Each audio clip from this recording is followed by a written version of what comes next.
যারা উগ্র মিজাজ রাখে তারা পোস্ট করছে যে মুসলমানদের কোরআনে নাকি আছে, ও কি নাম একটা পাগল ছাগল আছে, অসীম সরকার, ও বাউল গুষ্টম বাউল গান করে, জানি না কোন ধরনের নেতা, সে নাকি বলেছে কোরআনে আছে যে হিন্দুদিকে দেখলে মেরে দাও। এই শব্দ যদি দেখাতে পারে, আমি চ্যালেঞ্জ দিয়েছি, আমি সনাতন ধর্ম গ্রহণ করিলাম, চ্যালেঞ্জ দিলাম। 24 পরগনায় কোনো জায়গায় বসার ডেট করুন তার সাথে, যদি তার ভক্ত কেউ থাকেন তাকে অনুরোধ করছি তার সঙ্গে ডেট করুন।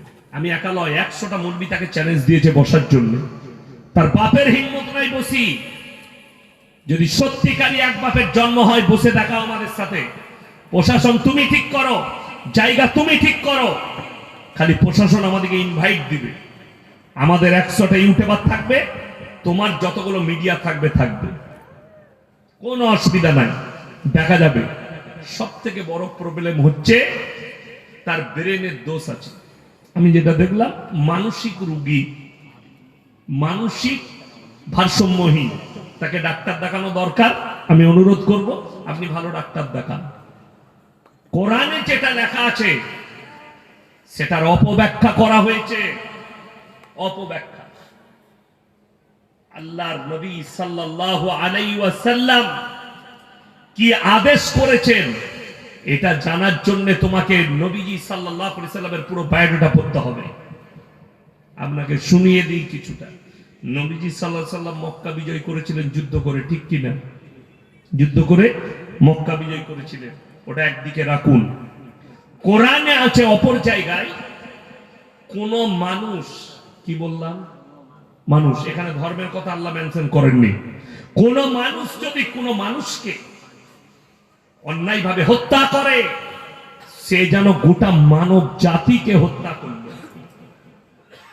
আপনি তাকিয়ে দেখুন, এই ভারতে আমি চ্যালেঞ্জ দিলাম 2020 থেকে 2025 পর্যন্ত 200 থেকে 300টা মুসলিম যুবককে লিঞ্চিং করে পিটিয়ে মারা হয়েছে জয় শ্রীরামের নাম নিয়ে। তাহলে কি আমি বলতে পারি যে শ্রীরামজি কি তোমাদেরকে শিক্ষা দিয়েছে যে মুসলমানদেরকে পিটিয়ে মারবি? তোমার ধর্মে কোথায় লেখা আছে জয় শ্রীরামের নাম নিয়ে? আরে এদের মুখ দিয়ে শ্রীরামজির নাম নেয়, লজ্জা পাবে শ্রীরামজি। তোমাদের ভাষা, তোমাদের ব্যবহার দেখে উড়িষ্যার বুকে, পশ্চিম বাংলার পরিয়াজি শ্রমের দিকে পিটিয়ে মারা হচ্ছে দিন বা দিন। সেদিনই কি রানা নাম, মুর্শিদাবাদের একটা যুবক, তার মৃত্যু, লাশটা বাড়ি এসছে, পুলিশি যাঁচ চলছে। যাঁচ করে কি করবে? যাঁচ করে কি হবে? এরকম 1 কোটি কেস ভারতে পেন্ডিং আছে। সেদিনে আমাদের দেশটা হচ্ছে সেকুলার দেশ, খ্রিস্টানরা তাদের ধর্ম পালন করছে, সেখানে গিয়ে তাণ্ডব। যদিও আমি এটার পক্ষে নয়, মুসলমানদের পালন করা যাবে না তা বলে এটা নয় যে তাকে পালন করতে দেবো না, সে তার ধর্ম পালন করুক। কোরআনে আছে তোমরা কারুর দেব দেবীকে গালি দিও না, কারুর ধর্মকে গালি দিও না। অজ্ঞাত অবস্থায় সে তোমার আল্লাহকে গালি দেবে, তাহলে সেই আল্লাহ কি করে মারার কথা শিখাতে পারে? সেই সব থেকে বড় মারাত্মক কথা বলেছে 27 জন শয়তান মিলে এই কোরআনটা লিখেছে। যেটা বড় নাউজুবিল্লাহ, কত বড় আস্পর্ধা। ওই জন্য বলছি, তুমি যদি হালালের সন্তান হও, তোমার বাপের পরিচয় যদি সত্যিকারী থাকে, তুমি একবার বসে দেখাও। কোন অ্যাটাক নয়, তুমি আমার থানা গলসিতে এসো, বর্ধমান টাউনে এসো, কিংবা 24 পরগনায়, মুর্শিদাবাদের নদিয়ায়, যে কোনো জেলায় বসবে, আমরা আলেমরা প্রস্তুত আছি ইনশাআল্লাহ। তুমি খালি জায়গা ঠিক করো আর প্রশাসন ঠিক করো, সরকার অনুমতি দে।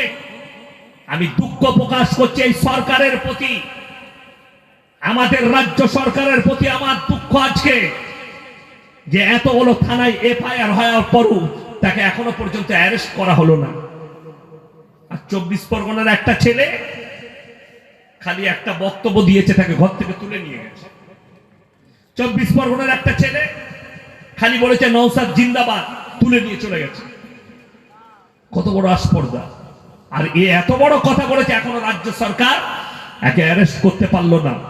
প্রশাসন হাত গুটিয়ে বসে আছে। এক্ষুনি ইয়াসিন একটা কথা বলো, কালকে আমার বাড়িতে নোটিশ গিয়ে আমাকে পরশু অ্যারেস্ট করবেন, নিয়ে জেলের কুঠরিতে ভরে দিবে। অথচ এত বড় কথা, এত বড় তহমত। আমি রাজ্য সরকারকে অনুরোধ করব, হয় তাকে ক্ষমা চাইতে বলুন, তা না হয় ওকে জেলে ভরুন, তা না হয় আপনি কলকাতায় বসার ঠিক করুন। যদি তারটা সত্য মনে হয় আর আমাদেরকে মিথ্যা মনে হয়, জায়গা রাজ্য সরকার ঠিক করবে। ময়দান ঠিক করো, ইডেন গার্ডেনে বসা হবে, মোহামেডানে বসা হবে, যে কোনো স্টেডিয়ামে বলবে সেখানে বসা হবে। আমরা মৌলবীরা থাকবো, সরকারের লোক থাকবে, প্রশাসন থাকবে, মিলিটারি থাকবে, ঘেরে দিয়ে বসান। তাকে যদি কুত্তা না বানাতে পারি, তার সমাজের বুকে কথা রাখা ছেড়ে দেবো ইনশাআল্লাহ। একবার বসিয়ে দেখাও হিম্মত কত বড় আছে। অথচ কোরআনে আছে, কোন মানুষ যদি কোন মানুষের উপকার করে, সে যেন গোটা মানব জাতির উপকার করলো। জোরে বলুন সুবহানাল্লাহ। এরপর রাসূলের হাদিস শুনে নেন। অসীম বাবুকে বলবো, শোনো, আল্লাহ রাসূল সাল্লাল্লাহু আলাইহি সাল্লামের হাদিস। নবীজি বললেন, তোমরা মুমিন। মুমিন মানে হচ্ছে পাকাপুক্ত আল্লাহওয়ালা এবং মুসলমান ততক্ষণ হতে পারবে না যতক্ষণ পর্যন্ত তোমার কাছ থেকে তোমার প্রতিবেশী সুরক্ষিত নয়। সুরক্ষা মানে কি? শুধু শারীরিক নয়, ভাষা, ব্যবহার, আখলাক, চরিত্রের দ্বারা। নবীজির পরের হাদিস শুনেলেন, তোমরা দেখো না তোমার বাড়ির পাশে কে বসবাস করছে, সে হিন্দু হোক, সে দলিত হোক, সে আদিবাসী হোক, সে খ্রিস্টান হোক, ক্ষুধার্ত হলে খাবার দাও, বস্ত্রহীন হলে বস্ত্র দাও, বিপদে পড়লে পাশে দাঁড়াও। এইটাই হচ্ছে রাসূল সাল্লাল্লাহু আলাইহি সাল্লামের আখলাক। জোরে বলুন সুবহানাল্লাহ। দেখো না কোন জাতে বিপদে পড়েছে, তার পাশে দাঁড়াও। আমি প্রত্যেকদিন জলসা করি, বর্ধমান টাউনের ওপর দিয়ে বাড়ি যাই। বর্ধমান টাউনে পুরানো বাস স্ট্যান্ড, তিনকুনিয়া নাম, সেখানে একটা দোকান আছে বাপ্পিদা। আমার আব্বাজি দেখে আসছে ছোট থেকে, আমি ছোট থেকে দেখে আসছি বাপিদার চায়ের দোকান। ভোরের বেলায় রাত দুটোই দোকান খুলে বাসগুলো এসে তার ওখানেই দাঁড়ায়, বিভিন্ন জেলার বাস। তো সে মালাই টোস্ট, দেশি মুরগির ডিম সিদ্ধ আর চা বিক্রি করে। আমি প্রত্যেকদিন জলসা করে তার কাছে দাঁড়িয়ে চা খেয়ে তারপরে বাড়ি যাই। আমি দিনাজপুর থেকে জলসা করে ঢুকলাম, তখন রাত 3টে বাজছে, তার কাছে গাড়িটা লাগালাম, চা খাবো। দেখছি একটা বছর 12-13 মেয়ে বসে আছে, বাচ্চা মেয়ে, ব্যাগপত্র নিয়ে।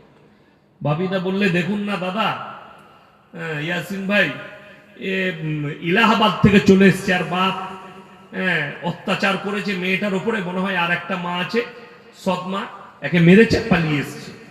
কোথায় যাবে? নানিদের বাড়ি। কোথায় নানিদের বাড়ি? বলে শ্রীনগর। আমাকে বাপিদা বললো, দাদা এর কাছে একটাও টাকা নেই ভাড়া দেওয়ার মতো। আমি কত ভাড়া লাগবে বাপিদা? বলে 160 টাকা। আমি 200 টাকা ধরে দিলাম, এটা রাখো। বলে যা খাবে খাইয়ে দাও। আমি জিজ্ঞেস করি না ধর্মটা কি, বাপিদা বলতে পারবে না। বাপিদাও অমুসলিম, বাপিদাও চিনে। তাকে জিজ্ঞেস করিনি আর ধর্ম কি। বিপদে পড়েছে, পয়সা দিয়ে দাও, হেল্প করো। আছে আমার কাছে, আল্লাহ দিয়েছে, না থাকলে দিতে পারতাম না। আল্লাহ যখন দিয়েছে পকেট থেকে বার করে দিয়ে দিলাম।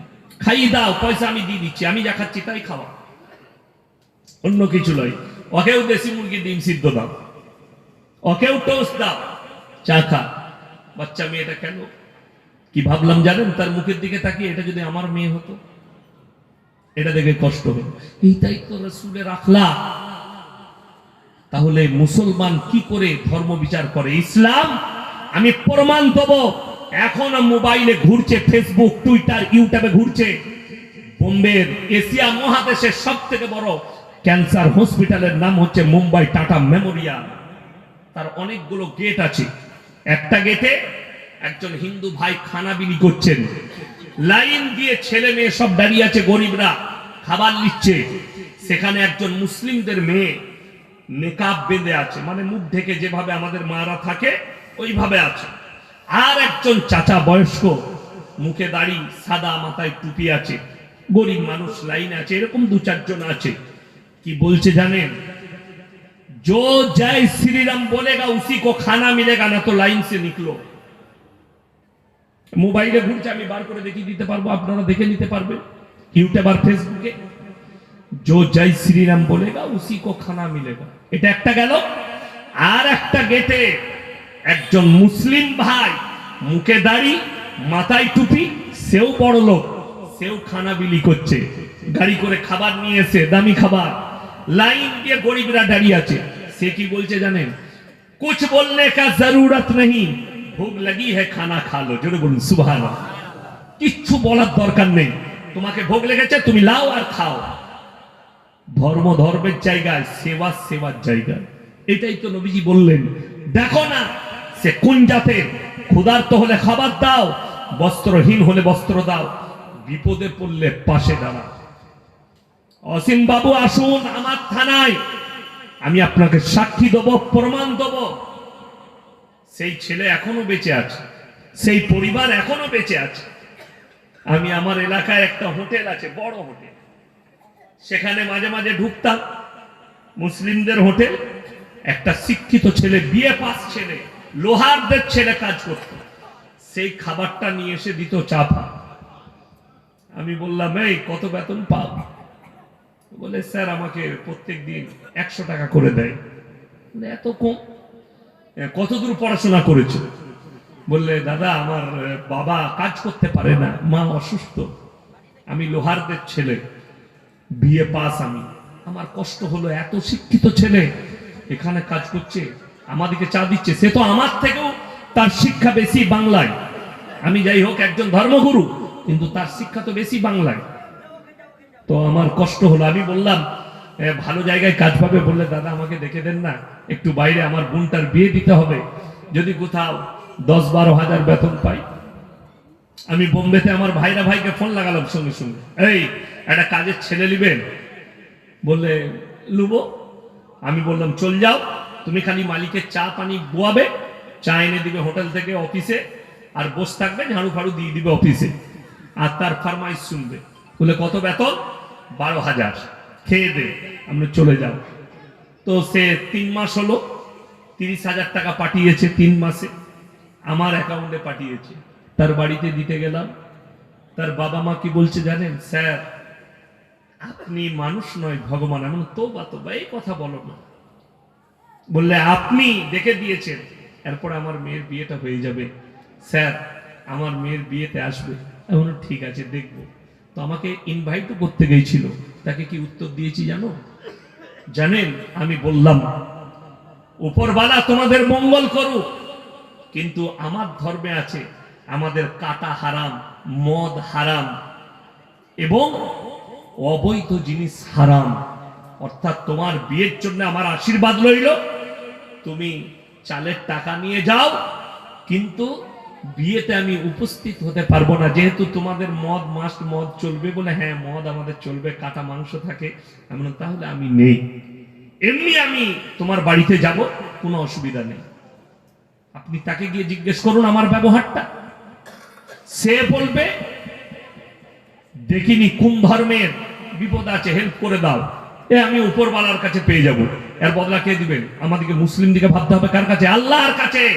আপনি আল্লাহর কাছে পাবেন, তার উপকার করেছেন। ওই জন্য চলুন, নবীজি সাল্লাল্লাহু আলাইহি সাল্লাম যেদিনে মক্কা বিজয় করেছেন, উঁচু জায়গায় বসে গেলেন, সাহাবীরা তলোয়ার নিয়ে দাঁড়িয়ে গেছে। আজকে আমরা বদলা নেব। আম্মার ইবনে ইয়াসির তার মায়ের দু পায়ে উঁট বেঁধে দুদিকে তাড়িয়ে দিয়েছে, এইভাবে ফাড়া গেছে। সাইয়েদনা বেলাল হাবশী রাদিয়াল্লাহু তাআলা আনহু কোমরে দড়ি বেঁধে উটের পেছনে বাঁধা হয়েছে, বালিতে ছুট করানো হয়েছে, পিঠের এই চামড়াটা কোমরে নেমে গেছে। হযরত উসমান গনি রাদিয়াল্লাহু তাআলা আনহু হাত পা বেঁধে 40 দিন পানি দেয়নি, গরম বালুতে ফেলে রেখেছে। হযরত উসমান গনি কোরআন পড়ছেন। কি পড়ছেন বললাম? কোরআন। কাফের বেঈমান এসে চিৎ করে ফেলিয়ে বুকেতে ভুঁজালি মেরেছে, রক্তের ছিটে কোরআনে লেগেছে। যাদের বিশ্বাস নেই তারা আজও সে কোরআন দেখতে পাবে। কোথায় রাখা আছে? সমর ক্রান্তের লাইব্রেরিতে। কোরআনের আয়াতটা কি? যে আয়াতের উপরে হযরত উসমানে গনির রক্তের ছিটে পড়েছে, ফালা ওয়া রাব্বিকা লা ইউমিনুনা হাত্তা ইউহাক্কিমুকা ফিমা শাজারা বাইনাহুম। হযরত উসমানে গনির রক্তের ছিটে লেগেছে, কোরআন সমর ক্রান্তের লাইব্রেরিতে রাখা আছে, এখনো টকটক করছে, আপনি দেখলে চোখ দিয়ে পানি পড়বে। সাহাবীরা বললেন আজকে বদলা নেব। আমার নবীজি বললেন, হে আমার সাহাবীরা শোনো, আমি আল্লাহর নবী, দয়ার নবী, ক্ষমা করতে জানি, দয়া করতে জানি, বদলা নিতে জানি না। জোরে বলুন সুবহানাল্লাহ। তোমরা আমার 5টা কথার উপরে আমল করো। ইয়া রাসূলুল্লাহ, কি কি? নাম্বার 1, বৃদ্ধকে মারতে পাবে না। নাম্বার 2, বৃদ্ধাকে মারতে পাবে না। নাম্বার 3, শিশুকে মারতে পাবে না। নাম্বার 4, আত্মসমর্পণ করলে মারতে পাবে না। নাম্বার 5, কাবা ঘরে প্রবেশ করলে মারতে পাবে না। জোরে বলুন সুবহানাল্লাহ। নবীজি সাল্লাল্লাহু আলাইহি সাল্লামে এখনো যদি কোনো হাজী সাহেব হজ করতে যায়, তাকে জিজ্ঞেস করুন, জিজ্ঞেস করবেন হজ থেকে ফিরে আসার পরে, হাজী সাহেব থাকলে জিজ্ঞেস করবেন, উহুদের প্রান্তরে লোহার ব্যারিকেড দিয়ে 70 জন সাহাবীর কবর ঘেরা আছে, সেখানে কে শুয়ে আছে জানেন? নবীজির চাচা যান, যেদিনে শহীদ হলো। সাহাবীদিকে বললে লাশগুলো নিয়ে এসো। যখন হযরতে আমিরে হামজা রাদিয়াল্লাহু তাআলা আনহু, নবীজির চাচা যান, লাশ যখন এলো, নবীজি হাঁটু গেড়ে কাঁদতে লাগলেন। লাশ দেখে নবীজির চোখ দিয়ে পানি, দাড়ি মুবারক ভিজে গেছে। নবীজি, আমার চাচার সঙ্গে এই অবস্থা কে করলো? চেহারাটা ক্ষতবিক্ষত করে দিয়েছে কেটে, এই বুক থেকে পেট পর্যন্ত চিড়া, কালিজা থটটা বার করে দিয়েছে গলার শ্বাস নালী ধরে। সাহাবীরা বললেন, ইয়া রাসূলুল্লাহ, তার নাম হিন্দা, যে আপনার চাচা জানের কালিজাটা চিবিয়ে খেয়েছে যুদ্ধের ময়দানে। নবীজি কাঁদতে লাগলেন। যেদিনে নবীজি সাল্লাল্লাহু আলাইহি সাল্লাম এলান করলেন, দলে দলে বেঈমান কাফেররা নবীজির কাছে কালমা পড়তে আসছেন, সবাই কালমা পড়ছে, ঈমান আনছেন। এমন অবস্থায় দলের মধ্যখানে নিজের চেহারা ডেকে আসছে হিন্দা। নবীজি বুঝতে পারলেন ওটা আর কেউ নয়, ওই হচ্ছে হিন্দা, যে আমার চাচা জানের কালিজা থট্টা বার করে চিবিয়ে খেয়েছে। নবীজি দাঁড়িয়ে গেলেন নিজের জায়গায় আর বললেন, এ হিন্দা, চেহারা ঢাকার দরকার নেই, আমি আল্লাহর নবী, দয়ার নবী, দয়া করতে জানি, ময়া করতে জানি, ক্ষমা করতে জানি, বদলা নিতে জানি না। হে হিন্দা, তোমাকে আল্লাহ ক্ষমা করেছে, আমি ক্ষমা করেছি, তুমি কালমা পড়ে নিয়েছো, কিন্তু একটা কথা মাথায় রাখবে, যতদিন তুমি বেঁচে থাকবে তুমি আমার চোখের সামনে এসো না। তোমার চেহারা দেখলে আমার চাচা জানের কথা মনে পড়লে আমার বুকটা ফেটে যায়। তুমি আমার চাচা জানের কালিজা থট্টা চিবিয়ে খেয়েছো, আল্লাহর নবী ক্ষমা করেছেন। এরকম একটা ইতিহাস দেখিয়ে দাও অসীম সরকার। এটা নবীজি সাল্লাল্লাহু আলাইহি সাল্লামের মক্কা বিজয়ের ইতিহাস। চোখ দিয়ে পানি আসা দরকার। হে আমার বন্ধুগণ, এই মাতাল গাঁজাখোরের কথা শুনবেন না, যাত্রার কথা শুনবেন না। কোরআনের আয়াতটা পোস্ট করেছে, আপনাকে একটা কথা বলে রাখি, আর যে সমস্ত অমুসলিম ভাইরা পোস্ট করছেন তাদেরকে বলবো ডাইরেক্ট যোগাযোগ করুন, একবার বসুন, বুঝতে পারবেন। কোরআনের মানে পাওয়া যায়, কোরআনে মানে লেখা থাকে না, থাকে না, অনেক মানে বই আছে, বাংলা আছে না নাই? মানে দেখে যদি বায়ান করা যেত আর মানে দেখে যদি ব্যাখ্যা করা যেত, তাহলে সব উলট পালট হয়ে যেত। কোরআনে আছে জানেন এমনও আয়াত, মদ খেলে ক্ষতি বেশি লাভ কম। কি বললাম? কি বললাম? মদ খেলে ক্ষতি বেশি লাভ কম।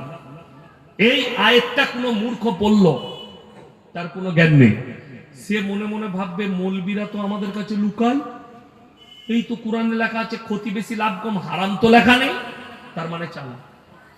আবার সে মদ খেতে লাগলো। সে এরপর লোককে বলতে লাগলো আমার কাছে দলিল আছে। আপনাকে ওই বাংলা মানে কোরআনের ওই আয়াতটা দেখাচ্ছে, মানেটা দেখাচ্ছে, আপনি বললেন সালা ঠিকই বটে, ভুল নয়। ওই জন্যে তো আলেম আলাদা, মৌলবি আলাদা। আপনি মানেটা পড়তে পারবেন, ব্যাখ্যা করতে পারবেন না, সব জিনিসের আমল চলবে না। মুর্শিদাবাদে এক জায়গায় জলসা করছি, স্টেজে যিনি ইমাম সাহেব তিনি সভাপতি। তো একজন বক্তা এসছে, সে প্যান্ট শার্ট পরে বক্তব্য দিবে। কি পরে বললাম? প্যান্ট আর শার্ট, টাই আছে, সে বক্তব্য দিবে।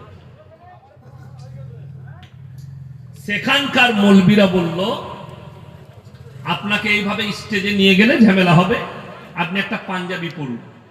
যাই হোক, সে শার্টটা খুলে দিয়ে প্যান্টের উপরে একটা পাঞ্জাবি পরানো হলো তাকে।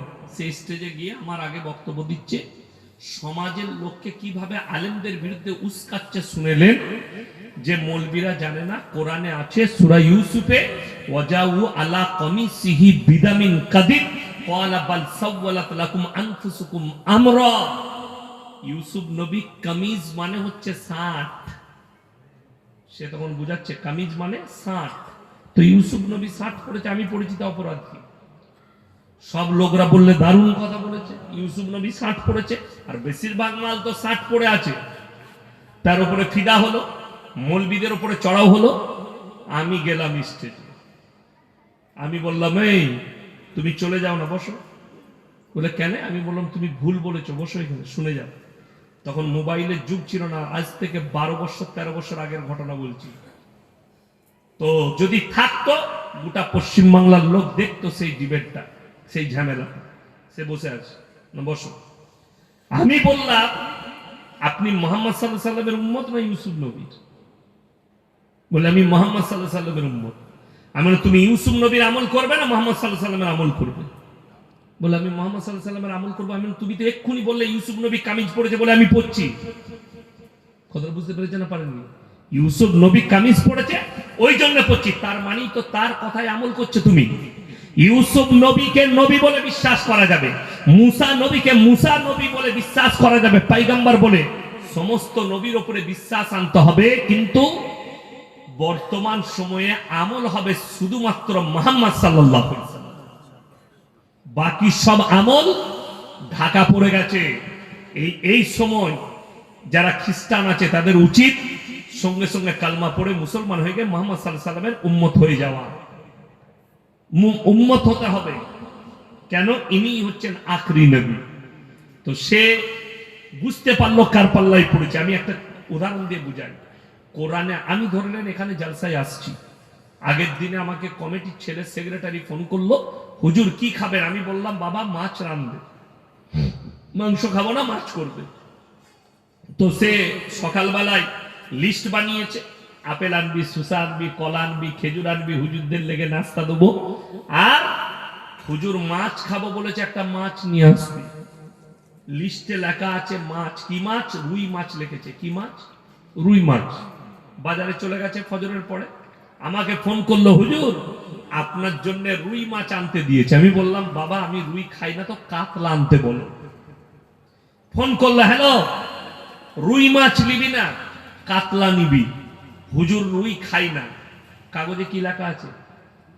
রুই মাছ। এলো কি? কাতলা। কথাটা রহিত, তার হুকুম বাতিল হয়ে গেল, কিন্তু কাগজে রুই মাছ রয়ে গেছে, আসছে কাতলা মাছ। কথাটা রয়ে গেছে, তার হুকুম বাতিল হয়েছে, কেন? দ্বিতীয় হুকুম জারি হয়ে গেছে। ইয়াসিন সাহেব বলেছে আমি কাতলা খাবো। কোরআনে আয়াতটা রহিত, মদ খেলে ক্ষতি বেশি লাভ কম। পরবর্তী আয়াত অবতীর্ণ হয়েছে, আল্লাহ বললেন তোমাদের জন্য নিষাদগ্রস্ত জিনিস স্পর্শ করা হারাম। তখন এই আয়াত রয়ে গেল, এর হুকুম বাতিল হলো। এটা হাদিস আর কোরআনের ব্যাখ্যা বিশ্লেষণ, এর হাসিয়ায় না গেলে বোঝা যাবে না। শুধু মানে দেখে ব্যাখ্যা করতে যাবেন না, বিপদে পড়ে যাবেন। মানে দেখে ব্যাখ্যা করতে গেলে বিপদে পড়ে যাবেন। এখানে ক্যামেরা চলছে বলে বলছি না, এমনও ব্যাখ্যা আছে আপনি মেনে নিতে পারবেন না, কিন্তু তার বিশ্লেষণে গেলে বুঝতে পারবেন যে এটাকে রদ করে দেওয়া হয়েছে, এর পরবর্তীতে আয়াত অবতীর্ণ হয়েছে, এটা বাতিল, আয়াত রহিত, তার হুকুম বাতিল হয়েছে। যেমন আপনাকে বলে দিই, নারীদের জন্য পর্দা করা কি? কথা বলে ফরজ। শুনেলেন ইমানদারির সঙ্গে। আপনারা বলুন তো, এখন অনেকজন বলে নবীর এবং সাহাবীর বিবিরা ব্যবসা করেছে, এটা সত্য না মিথ্যা? সত্য। সাহাবীর বিবি, আল্লাহ নবী সাল্লাল্লাহু আলাইহি সাল্লামের প্রথম বিবি যিনি ছিলেন, তিনি হচ্ছেন হযরতে খাদিজাতুল কুবরা রাদিয়াল্লাহু তাআলা আনহা। তিনি বড় ব্যবসায়ী ছিলেন সেই যুগে আরব দুনিয়া, এবং নারীরাও ব্যবসা করত। কিন্তু জানেন তখন কিন্তু পর্দা ফরজ হয়নি। এই হাদিস সহিহ যে নবীর এবং সাহাবীর বিবিরা ব্যবসা করেছেন, তখন পর্দা ফরজ ছিল না। কিন্তু আখরি জামানার হাদিস এবং নবী সাল্লাল্লাহু আলাইহি সাল্লাম আল্লাহ যখন পর্দাকে ফরজ করলেন, সহিহ হাদিস, তারপর থেকে পর্দা ফরজ হওয়ার পর থেকে কোন সাহাবী এবং নবীর বিবিরা পায়ের নখটা পর্যন্ত হুজরাখানা থেকে বের করেনি। জোরে বলুন সুবহানাল্লাহ। এই হাদিসটা অনেক পরে যখন পর্দা ফরজ হয়েছে তারপরে, তার মানে আগের হাদিস যেটা আছে হাদিস রয়ে গেছে, তার হুকুম বাতিল হয়েছে পরবর্তী হাদিস বর্ণনা হওয়ার পরে। আপনারা বলুন, অনেকে জানেন না নবীজি সাল্লাল্লাহু আলাইহি ওয়াসাল্লাম দাঁড়িয়ে পেশাব করেছেন। এটা সত্য না মিথ্যা? সহিহ হাদিস, নবীজি সাল্লাল্লাহু আলাইহি ওয়াসাল্লাম দাঁড়িয়ে পেশাব করেছেন। এরপর অনেকজন আর মনে মনে হবে এ হুজুর পাগলা হয়ে গেছে। না, পাগলা নয়। আপনিও দাঁড়িয়ে করতে পারবেন। যদি পাছায় ঘা হয় বুঝতে পারছেন না, তো আপনার দাঁড়িয়ে পেশাব করে যায় যাচ্ছে। কথাটা বুঝতে পেরেছেন? আপনি বাজারে এমন জায়গায় গেছেন সেখানে দাঁড়িয়ে না পেশাব করলে আপনি অপবিত্র হয়ে যাবেন, সেখানে আপনাকে দাঁড়িয়ে পেশাব করে নিতে হবে যেন নাজাসাত না লাগে। এমন জায়গায় পৌঁছেছেন সেখানে আপনার পেশাব করার কন্ডিশন নেই, সেখানে আপনি পায়খানা ঘরে ঢুকে প্যান্ট খুলে পেশাব করলেন। পরিস্থিতি হিসাবে নবীজি দাঁড়িয়ে পেশাব করেছেন, সেটার পরিস্থিতি, কাল, পাত্র সব আলাদা। বসে পেশাব করা সুন্নাত। কি সুন্নাত? তা বলে এটা নয় যে ইয়াসিন ভাই বলে গেছে দাঁড়িয়ে পেশাব করা চলবে, যে কাল থেকে দাঁড়িয়ে পেশাব করবে, কুকুরের মতো মার খাবে না। আমার বন্ধুগণ, আমার ভাই, ওই জন্য অনুরোধ করছি যার তার কথা শুনবেন না। এরপরে আমি বলি সবাই আমরা মুমিন হব। জোরে বলুন ইনশাআল্লাহ মুমিন হব। নামাজ 5 ওয়াক্তের ফরজ। যার নামাজ নাই তার মধ্যে ইসলাম নেই। অনেক মানুষ মনে করবেন নামাজের দ্বারা কি ফায়দা আছে। আল্লাহর কসম কোরআনে আছে, ইন্নাস সালাতা তানহা আনিল ফাহশাই ওয়াল মুনকার। নিশ্চয়ই নামাজ এমন একটা ইবাদত, মানুষ নামাজ পড়তে লাগলে নামাজ থেকে খারাপ কাজ থেকে সরিয়ে ভালো কাজের দিকে নিয়ে যায়। নামাজটা দিকে ভালো কাজে নিয়ে যাবে, এটা নামাজ। আমার বন্ধুগণ, আজকে দেখুন বর্তমান পরিস্থিতিতে কিয়ামতের আলামতগুলো কটা প্রকাশ পেয়েছে। 1 নম্বর, মসজিদ কার ঘর বাবা? আল্লাহর ঘর। আল্লাহর নবী বললেন যখন কিয়ামত কাছে আসবে, মসজিদের ভেতরে 1 নম্বর আলামত, তারা কি করবে? মসজিদের ভেতরে দুনিয়াদারির কথা বলবে। কিসের কথা বললাম? দুনিয়াদারি। জুম্মায় ইমামের খুতবা চলছে, কিছু ছেলে গল্প করছে, কিছু মানুষ গল্প করছে, ঠিক বললাম না? কিয়ামতের আলামত। নাম্বার 2, রাস্তাঘাটে নারী আর পুরুষ গাধার মতো জিনা করতে লাগবে। কিসের মতো বললাম বাবা? গাধা। গাধার মতো জিনা করতে লাগবে। এখন জিনা শুরু হয়ে গেছে গাধার মতো, মানুষ গাধার মতো জিনা করছে রাস্তাঘাটে। নাম্বার 3, সাহাবীরা বললেন ইয়া রাসূলুল্লাহ, এমনও যুগ আসবে যে নারী পুরুষ গাধার মতো জিনা করবে। নবীজি বললেন অবশ্যই 100% আসবে। নাম্বার 3, পরকিয়া আম হয়ে যাবে সমাজের বুকে, পরকিয়া বেড়ে যাবে। নাম্বার 4, হারাম আওলাদের সমাজের বুকে বেড়ে যাবে। নাম্বার 5, নারীর সংখ্যা বেড়ে যাবে, পুরুষের সংখ্যা কমে যাবে। বর্ধমানে আমার বন্ধুর নার্সিংহোম আছে, আশা নার্সিংহোম, নাসির ভাই সেদিন আমার সাথে জলসায় গিয়েছিল। আমি বললাম নাসির ভাই একটা তথ্য বলবেন? বলে বলুন তো। আমি বললাম এই 2025 সালে আপনার নার্সিংহোমে কত % বেটা ছেলে হয়েছে আর কত % মেয়ে ছেলে জন্ম নিচ্ছে? এত সিজার হচ্ছে রোজ 4টা 5টা 10টা করে। কি বললো জানেন? 70% মেয়ে, 30% ছেলে। কত পার্সেন্ট বললাম? 100টার মধ্যে 70টা মেয়ে হয়েছে, 30টা ছেলে হয়েছে। কিয়ামতের পূর্বে নারীর সংখ্যা বেড়ে চলে যাবে, পুরুষের সংখ্যা কম হয়ে যাবে, কিয়ামতের মারাত্মক আলামত। এই জন্যই তো চলুন, এই নারীদের জন্য আল্লাহর কাছে তিনটে মারাত্মক পাপ আছে। কটা বললাম? তিনটে দুনিয়াতে। এক নম্বর হচ্ছে নিকৃষ্ট পাপ, শিরকের পাপ। কিসের পাপ? শিরক। আল্লাহ ব্যতীত অপরকে ভালো মন্দের মালিক মনে করা। আল্লাহর যে ক্ষমতা, সেই ক্ষমতা পৃথিবীতে আর কারুর আছে? আর কারুর নেই। কোরআনে আছে। যারা মনে করছেন আমি পুজো পাঠে যাব, আমি অমুকের অনুষ্ঠানে যাব, আমার এত হিন্দু বন্ধু বান্ধব আছে, এত মানুষের উপকার করি, কিন্তু কারো হিম্মত নেই ইয়াসিন সাহেবকে বলে দিই যে আপনি আমাদের পুজোর অনুষ্ঠানে আসবে। আমার কাছে তার জন্য উত্তর রেডি আছে। আল্লাহ কোরআনে বলেছেন, লাউ কানা ফীহিমা আলিয়াতুন ইল্লাল্লাহু লাফাসাদাতা।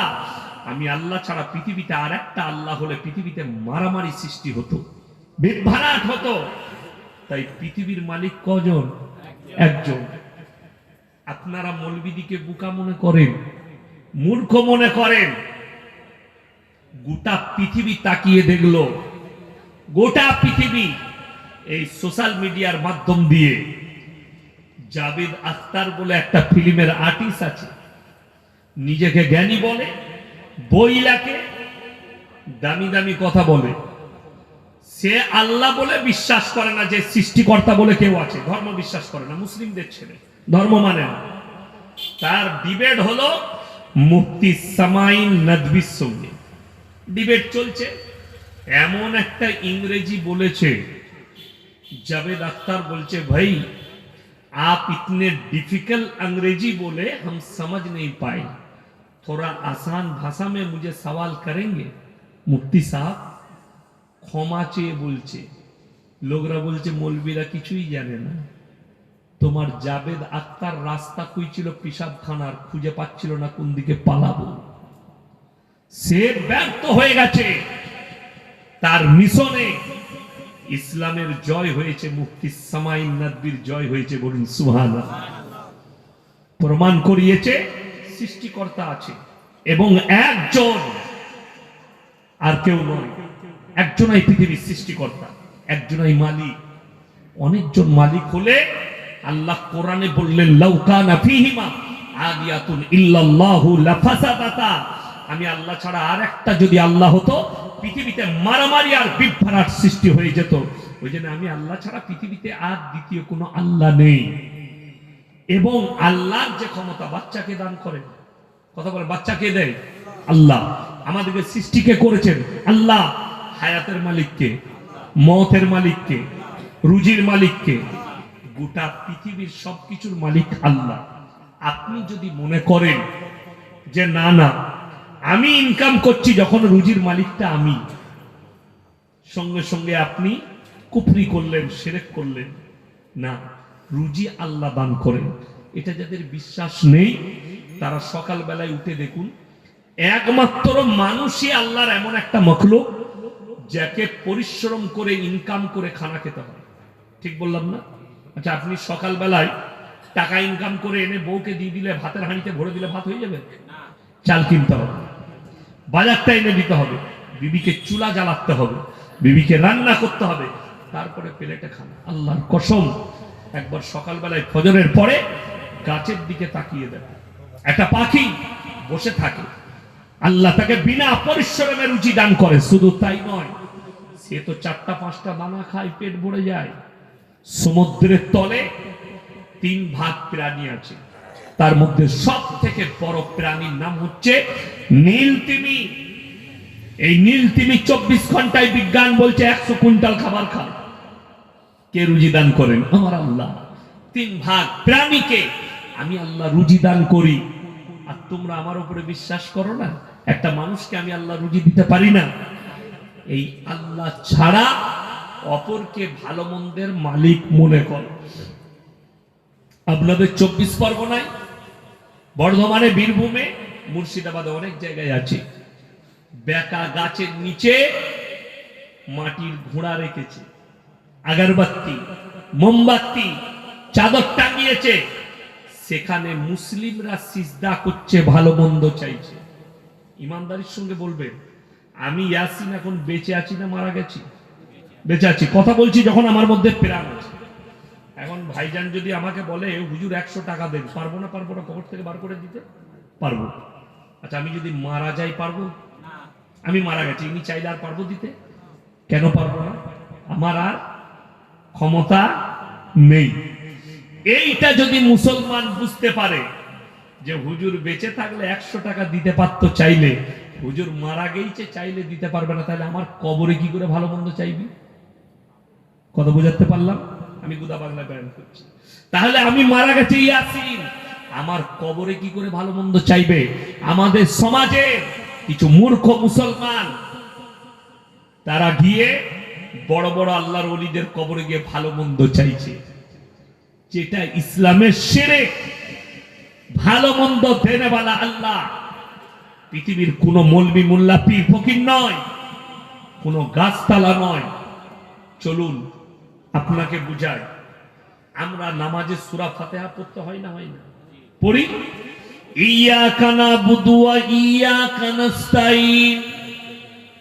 আল্লাহ তুমি ছাড়া কারো উপাসনা করি না, আল্লাহ তুমি ছাড়া কারো কাছে ভালো মন্দ চাই না।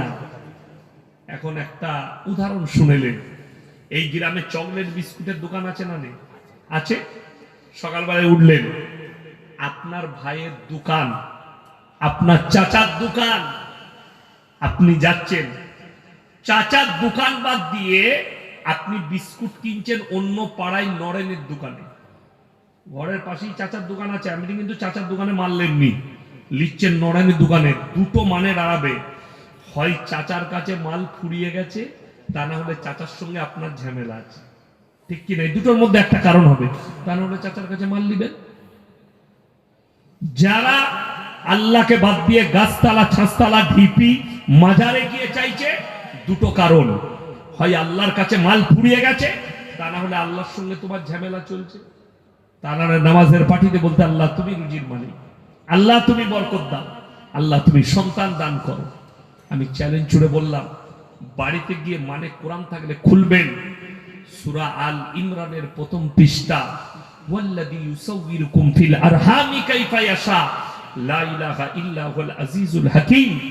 মায়ের গর্ভে তো বাচ্চা আমি আল্লাহ দান করি, আমার ইচ্ছা মতো, আমার পছন্দ মতো আমি দান করি, আমি আল্লাহ কারোর পরামর্শে কাজ করি না।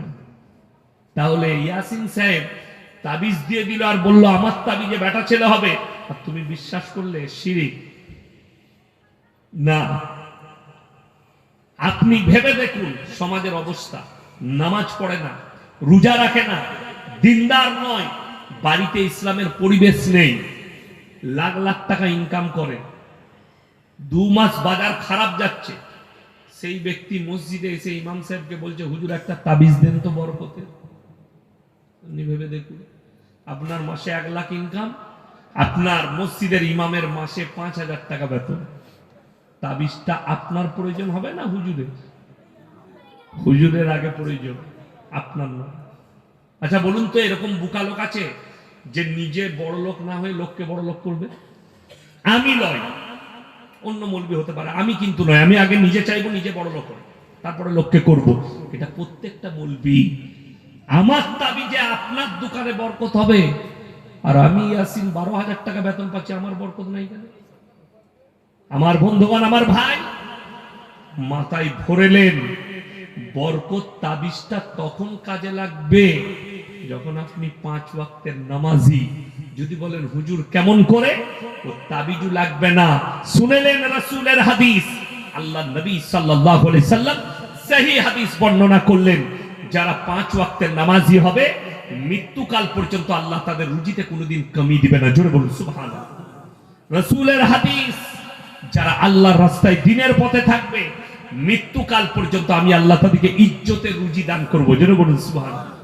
আর আপনি বরকত খুঁজে বেড়াচ্ছেন, নামাজে বরকত ঢুকে আছে। এরপর অনেক গরিব মানুষ বলবে হুজুর বরকত তো, খাবার তো পাচ্ছি, ভালো মন্দ পাচ্ছি না। আচ্ছা আপনি বলুন, একটা গরিব মানুষ সে খায় প্রত্যেক দিন আপনার শাক আর ভাত, আর একটা বড় লোক কিন্তু সে মাল সুদখোর, সে খায় খাসির মাংস। কোন খাবারটা আল্লাহর কাছে মকবুল, খাসিটা না আর সবজিটা? সবজিটা। তাহলে আপনি এটা বলছেন যেটা জুটবে হালাল, যেন হালাল হয়, খাবার যেন হালাল হয়। কেন জানেন? দোয়া কাবুলিয়াতের প্রথম শর্ত হচ্ছে হালাল খাবার। নবীজি সাল্লাল্লাহু আলাইহি সাল্লামের হাদিস, তোমরা তোমাদের সন্তানের মুখে হালাল খাবার তুলে দাও, যারা হারাম খাবার তুলে দিবে সেই সন্তান নেক হতে পারে না। চেষ্টা করুন সন্তানের মুখে ডাল আলু, ইমানদারির সঙ্গে বলুন। আপনাদের এখানে চায়ের দোকান আছে তো? গ্রামে বাজারে চায়ের দোকান আছে। সকালবেলায় একটা সুদখোর মারা গেছে, পাক্কা সুদখোর, গোটা গ্রাম দেশের লোক জানতো সুদ খায়, সেই লোক মারা গেছে। সে চায়ের দোকানে তার বেটা বসে আছে। আচ্ছা, সে বুক ফুলিয়ে বলতে পারবে আমার আব্বা হালাল খাইয়ে মানুষ করেছে? বলতে পারবে না, লজ্জা হবে তার, এ কথা বলতে পারবে না। আর একটা লোক সবজি বিক্রি করে, সকালবেলায় গিয়ে দেগঙ্গা বাজারে, স্বরূপনগর বাজারে আলু বিক্রি করে। লোকটা বেটা দিকে একটা বাড়ি করে দিয়েছে, তাছাড়া কিছুই দিয়ে যেতে পারেনি। তার বেটা চায়ের দোকানে গর্ব করে বলবে আমার আব্বা কিছু না দিয়ে যেতে পারে, আমাদেরকে হালাল খাইয়ে মানুষ করেছে, এটা বুক ফুলিয়ে বলতে পারবে, ঠিক কিনা? তাহলে মূল্যটা কার বেশি হিসেব করুন। রুজি বলে দিই ইজ্জতের কাকে বলে। মৌলবীদের বেতন সব থেকে কম সমাজে, ঠিক বললাম না? কিন্তু খাবার দস্তরখান সব থেকে ভালো আমাদের, ভালো নয়? কথা বলে ভালো। জলসায় গিয়ে বক্তারা মজমাই খায় না শ্রোতারা মজমাই খায়? শ্রোতারা। বক্তারা কোথায় খায়? কামরায়, দস্তরখানে, প্লেট আলাদা, সবকিছু আলাদা। এটা আল্লাহর তরফ থেকে, আল্লাহ রসুলের হাদিস। আল্লাহর রাস্তায় দিনের পথে যারা থাকবে আল্লাহ তাদেরকে ইজ্জতে রুচি দান করবে। আপনি আজকে যে তাবারুকটা খাবেন, আপনাকে বলে দিই, বাড়িতে আপনি যা খান, দেশি মুরগি, পোলাও যা খাবেন খান। একদিন খালি এলাকায় কোনো মাদ্রাসা থাকলে আপনি যান, সেই মাদ্রাসায় গিয়ে খালি ঘ্যাট খেয়ে আসুন। ঘ্যাট, পুঁই শাক আলু দিয়ে ঘ্যাট করে দিয়েছে, একটু ডাল দিয়ে দিয়েছে। অনেক বড় লোক বলে কি করে রাঁধলে হুজুর, দারুণ মজা তো। আর গিয়ে বউকে রাঁধতে বলো, মজা হবে না। ওই মজাটা, ওই টেস্টটা হচ্ছে এখলাসের। কিসের বললাম? এখলাস, হালাল এখলাস। আপনি মনে করেন না আমি বর্ধমানের মানুষ বলে আপনাদের 24 পরগনার সঙ্গে আমার সম্পর্ক নেই। আপনাদের এখানে বাদুড়িয়ায় কলিঙ্গায় একটা মাদ্রাসার আমি ডাইরেক্টর, মাদ্রাসাটা আমি চালাই। ওখানে মাদ্রাসা আছে কলিঙ্গাতে, মাদ্রাসা তাজবিদুল কোরআন কলিঙ্গা। এতিম মিসকিন বাচ্চা থাকলে আপনি পাঠাবেন, আমার নাম করবেন। মিজান ভাই আছে, দায়িত্ব দিয়েছি, মিজান ভাই চালাচ্ছে, আমি সবকিছু দেখভাল করি। একদম কেউ নেই, মা বাপ নেই, আপনাকে 1 টাকা লাগবে না, আপনি বাচ্চাকে পাঠান, আপনার ছেলে মানুষ করে দেবো, হাফেজে কোরআন করে দেবো, আলেম করে দেবো। এই মাদ্রাসার দায়িত্ব দিয়েছেন। বর্ধমানে আরো একটা মাদ্রাসা মেয়েদের করছি, স্কুল এবং নার্সারি স্কুল থেকে একবারই মহল্লা ফারাগাত পর্যন্ত কাজ চলছে বিল্ডিং এ। দোয়া রাখবেন। চলুন, আমি যেটা বুঝাচ্ছি আপনাদিকে, হালাল খাবারে জান্নাত আছে, হারাম খাবারে জান্নাত। আচ্ছা বলুন, যে লোকটা ডাল আলু খেয়েছে সে তাড়াতাড়ি মারা গেছে? কথা বলে না? মৃত্যু কার হাতে? আল্লাহর হাতে। যে লোকটা ভালো মন্দ খাচ্ছে সে আর মরবে না? আপনাদের জানা নাই মাইকেল জ্যাকসনের নাম শুনেছেন? পৃথিবীর বিখ্যাত ড্যান্সার, ব্রেক ড্যান্সার, তার মতো ড্যান্সার এখনো পয়দা হয়নি। বিখ্যাত ব্রেক ড্যান্সার, একটা স্টেজ শো করত, 60 কোটি 70 কোটি 50 কোটি করে টাকা নিত। তার কাছে এত টাকা, সে বলেছিল আমি 150 বছর বাঁচবো,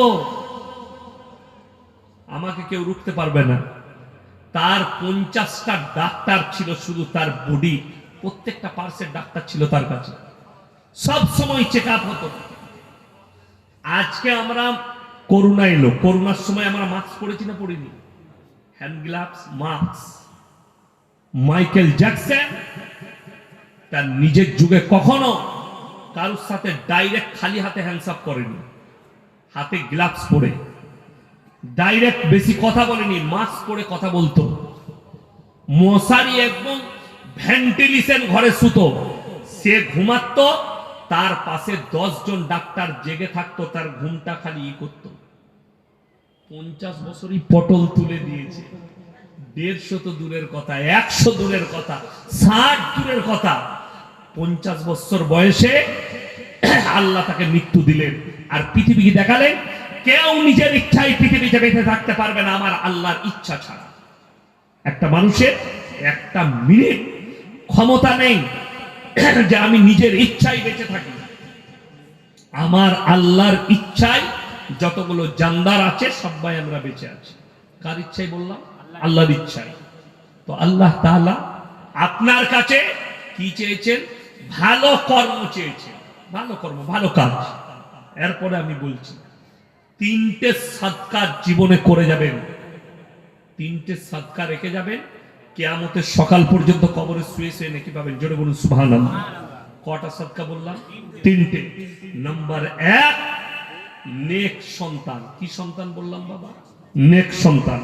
আপনি মরে যাওয়ার পরে সেই ছেলে আপনার কবর জিয়ারত করবে, সেই ছেলে আপনার জন্য দোয়া করবে, সেই ছেলে দান করবে।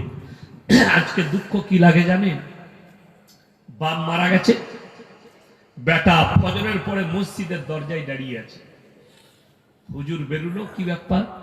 হুজুর আমার আব্বার কবরটা জিয়ারত করে দিতে হবে। সে বেচারা জানে না জিয়ারত করতে। আপনি কি সন্তান রেখে গেলেন? ইয়াসিনকে দাওয়াত দিবেন, ঠিক আছে, আমার বাপের কবর জিয়ারত করে দেন। আমি গেলাম, দোয়া করে দিয়ে চলে এলাম, জিয়ারত করে দিলাম। কিন্তু ভেবে দেখুন, একটা নেক সন্তান নামাজের পাটিতে সালাম ফিরার পরে আল্লাহর কাছে হাত তুলে বলবে, ওগো আল্লাহ, আমার আব্বাজি তোমার কাছে চলে গেছে, তোমার পেয়ারা হয়ে গেছে, আমার আব্বা খুব ভালোবাসে, খুব ভালো ছিলেন, আমার আব্বাকে ক্ষমা করে দাও। রেওয়ায়েতে আছে চোখের পানিটা গালে গড়ানোর আগে আল্লাহ দোয়াকে কবুল করবেন। জোরে বলুন সুবহানাল্লাহ। কিন্তু দুঃখের বিষয়, আপনার সন্তান, আপনি নামাজ পড়েন, আপনার সন্তান মদের আসরে থাকে, গাঁজার আসরে থাকে, তার মধ্যে দিন নেই। একটা সন্তানের জন্য, নারী এবং পুরুষের জন্য, একটা ছেলে এবং মেয়ের জন্য তার পৃথিবীতে সব থেকে বড় দুশ্মন কে জানেন? ওই মা বাপ যারা ছেলেদের ঘুমের কষ্ট হবে, ঘুমের ডিস্টার্ব হবে বলে তাদেরকে ফজরের সময় নামাজের জন্য তুলে না। আমার ছেলের বয়স 15, ঘুম থেকে তুলো না, এখন ঘুমা, এর ঘুমের ডিস্টার্ব হবে নামাজে তুললে। এর থেকে বড় দুশ্মন ওই সন্তানের জন্য পৃথিবীতে আর কেউ নেই। এই শীতকালের রাত্রিতে নিজের 13 বছর 12 বছরের মেয়েকে তুলে দেন, উঠো, উজু করে নামাজটা পড়ে নাও, তারপরে স্কুলের পড়াগুলো একটু পড়বে, কোরআনটা একটু পড়বে। আজকে কষ্টটা কোথায় জানেন আমাদের? আপনি বেটার বউ দেখতে গেছেন, সন্তানের জন্য একটা বৌমা আনবো, বাড়িতে একটা সুন্দর বৌমা নেব।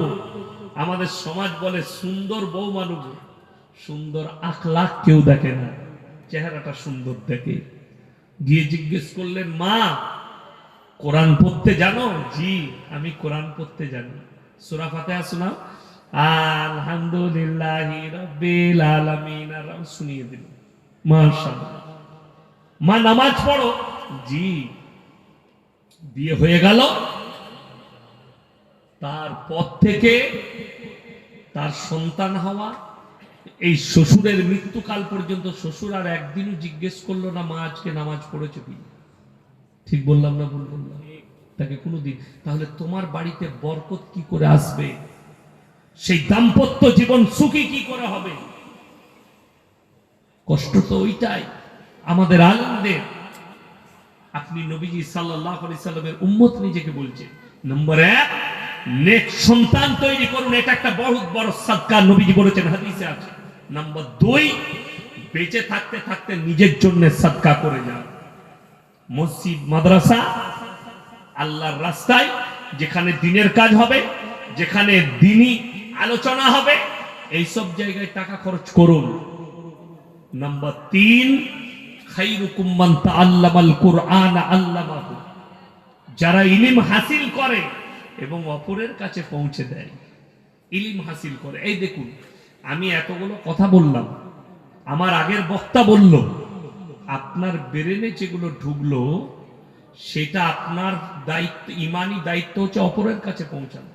আপনি যখনই অপরের কাছে পৌঁছাবেন, আপনার পরিবার, আপনার বন্ধু, আপনার প্রতিবেশী, আপনার আত্মীয়, তার কাছে পৌঁছাবেন, আপনিও নেকি পাবেন, আমিও নেকি পাবো। সে আবার সেই কথাটা কারো কাছে পৌঁছাবে, আপনি নেকি পাবেন। এ মারাত্মক সদকা, মারাত্মক সদকা। আর কোরআনে আছে, ইন্নাল মুবাদ্দিরিন কানু ইখওয়ানাশ শায়াতিন ওয়া কানাশ শাইতানু লিরাব্বিহি কাফুরা, যারা অপব্যয় করে তারা শয়তানের ভাই। বিসমিল্লাহ। অপব্যয়কারী হচ্ছে শয়তানের ভাই।